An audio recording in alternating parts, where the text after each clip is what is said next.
हमारे मुख्य अतिथि हैं गुरमीत भाई से आग्रह करूँगा कि दो शब्द मुख्य अतिथि जी हमारे कार्यकर्ताओं को संबोधन करें। हमारे सम्मानीय विवेकानंद जयंती पर मैं उनके चरणों में नमन करता हूँ और सभी से आग्रह करता हूँ कि उनके चरणों में आप लोग भी नमन करें।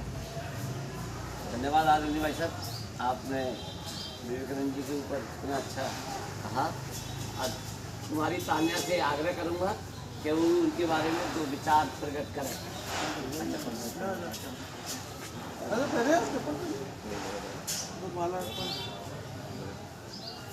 यहाँ पर विराजित सभी लोगों को मेरा सादर नमस्कार। उठो जागो और तब तक मत रुको जब तक लक्ष्य की प्राप्ति ना हो जाए। आप सभी को राष्ट्रीय युवा दिवस की शुभकामनाएं। महान भारतीय दार्शनिक स्वामी विवेकानंद जी का जन्म 12 जनवरी 1863 को कोलकाता में हुआ था। इनका मूल नाम नरेंद्र नाथ था और प्यार से सभी इन्हें नरेंद्र कहा करते थे।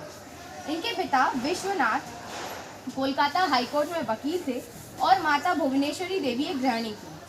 स्वामी जी का परिवार धार्मिक और आध्यात्मिकता का वातावरण था, जिसका परिणाम यह हुआ कि बचपन से ही उनका झुकाव धार्मिकता और आध्यात्मिकता की तरफ बना रहा। वह बचपन से ही चाहते थे कि वह भगवान से मिलें और उनसे भेंट करें। यह तब संभव हो पाया जब उनके गुरु श्री रामकृष्ण परमहंस ने उनका सहयोग किया। वह श्री रामकृष्ण परमहंस के सुयोग्य शिष्य थे।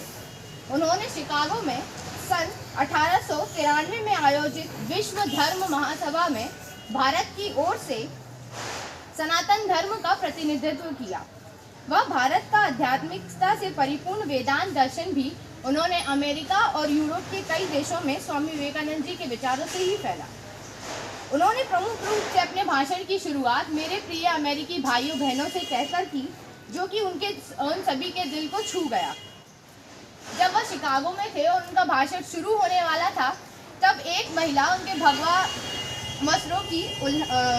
वस्त्रों का मजाक उड़ाती है। तब वह उनसे कहते हैं कि आपके देश में एक इंसान की परख उसके पहने गए वस्त्रों से होती है, जबकि मैं उस देश का निवासी हूँ जहाँ इंसान की परख उसके विचार, उसके आचरण और उसके व्यवहार से होती है। और चरित्र से होती है। तन ढकने के लिए अच्छे कपड़े केवल एकमात्र दिखावा है। इंसान की परख चरित्र और व्यक्ति का, इंसान की परख उसके चरित्र और व्यक्ति का आधार है। भारत सरकार ने 1985 में 12 जनवरी को राष्ट्रीय युवा दिवस मनाने की घोषणा की। अब हम यह जानते हैं कि युवा दिवस इनके जन्मदिन पर ही क्यों मनाया जाता है। स्वामी विवेकानंद जी देश के महानतम समाज सुधारक थे और दार्शनिक थे। उनके आदर्शों और विचारों से देश भर का युवा प्रोत्साहित हो सकता है। अगर वह स्वामी विवेकानंद जी के विचारों को अपने जीवन में उतार ले तो वह अपनी सफलता प्राप्त कर सकता है। एक और देश का भविष्य जो कि हम युवा पीढ़ी पर, हम नई पीढ़ी पर टिका है, वही नई पीढ़ी की मांग है उच्च शिक्षा और उच्च विचार। इस दिन को मनाने का मुख्य उद्देश्य युवा पीढ़ी को यह बताना कि जिस तरह स्वामी विवेकानंद जी ने अपने जीवन की सफलता हासिल की, ठीक उसी तरह उनके विचारों को और युवा पीढ़ी को या उनके विचार अपने जीवन में उतार कर सफलता हासिल करनी होगी। इसलिए स्वामी विवेकानंद जी कहते हैं, अपने मस्तिष्क को ऊंचे विचारों और उच्चतम आदर्शों से भर दो। अपने मस्तिष्क को ऊंचे विचारों और उच्चतम आदर्शों से भर दो। इसके बाद आप जो भी कार्य करेंगे वह महान होगा। इसी ओर एक शायर भी कहते हैं, युवाओं के कंधों पर ही युग की कहानी चलती है। आप सभी ध्यान से सुनिएगा, क्योंकि आप ही आने वाले कल का युवा है। युवाओं के कंधों पर ही युग की कहानी चलती है। इतिहास वहीं मुड़ जाता है जिस ओर जवानी चलती है, जिस ओर जवानी चलती है। मैं आशा करती हूँ कि देश का यह युवा पीढ़ी देश को उन्नति की ओर ले जाएगा और देश को टिकटॉक, यूट्यूब की जगह देश का विकास दिखाएगा। धन्यवाद एवं शुभ दिन।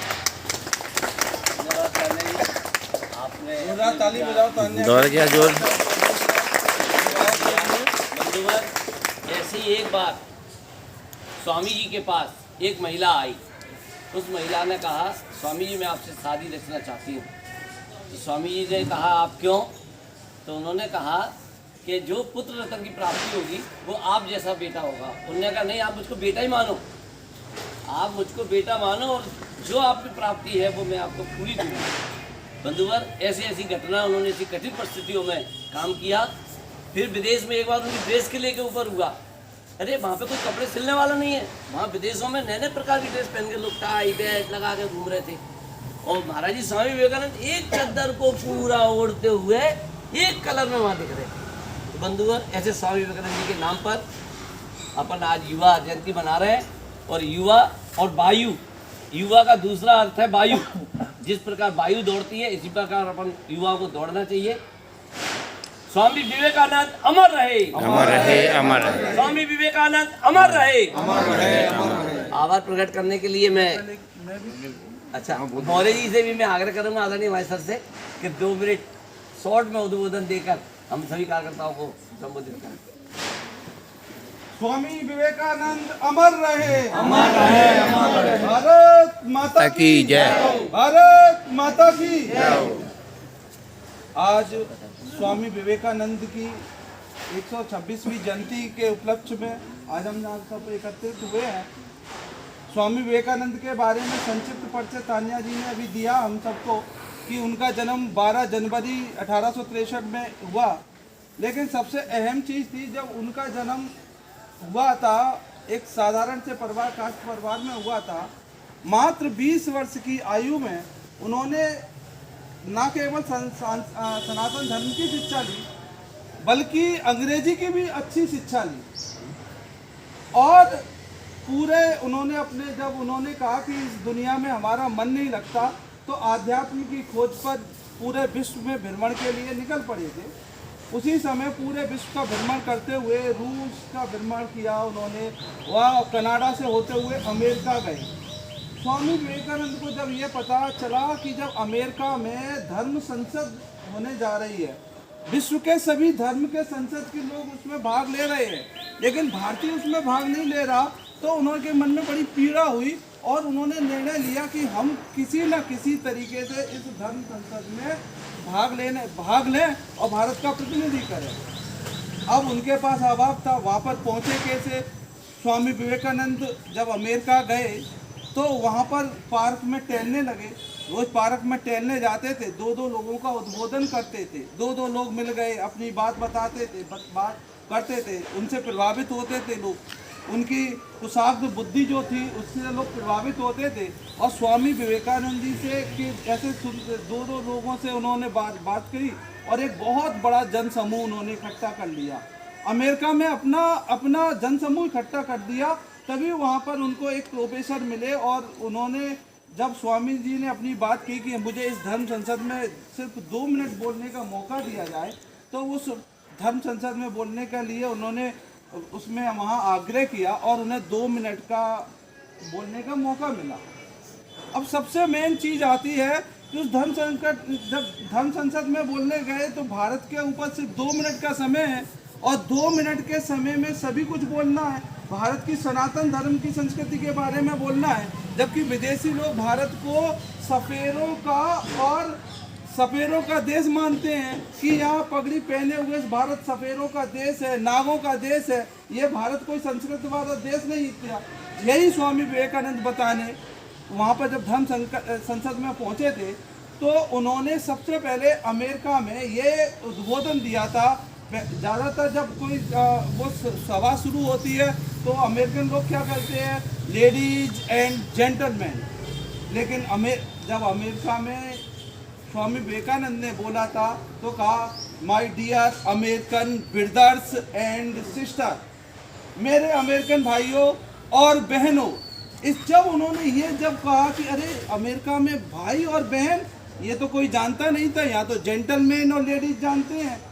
भाई और बहन का ये संबंध तो उनका इतना प्रभावित, ये भाई सिस्टर एंड ब्रदर्स जो उन्होंने कहा था, लोग इतने प्रभावित हो गए कि खड़े होकर लगभग 1 मिनट तक तालियों से गूंजा, पूरी सभा तालियों से गूंजी। अब उन्होंने जब पूरी भारतीय संस्कृति के बारे में वहाँ पर उन लोगों को बताया तो लोग अमेरिका में बहुत प्रभावित हो गए स्वामी विवेकानंद जी से और उनके कई अनुयायी बन गए। जब वो भारत में आए 2 वर्ष तक उन्होंने इस तरीके से अमेरिका में रहे और भारतीय संस्कृति के बारे में पूरे दुनिया को बताया, भारत की पुरातन संस्कृति के बारे में बताया। भारत में जब वो आए तो उन्होंने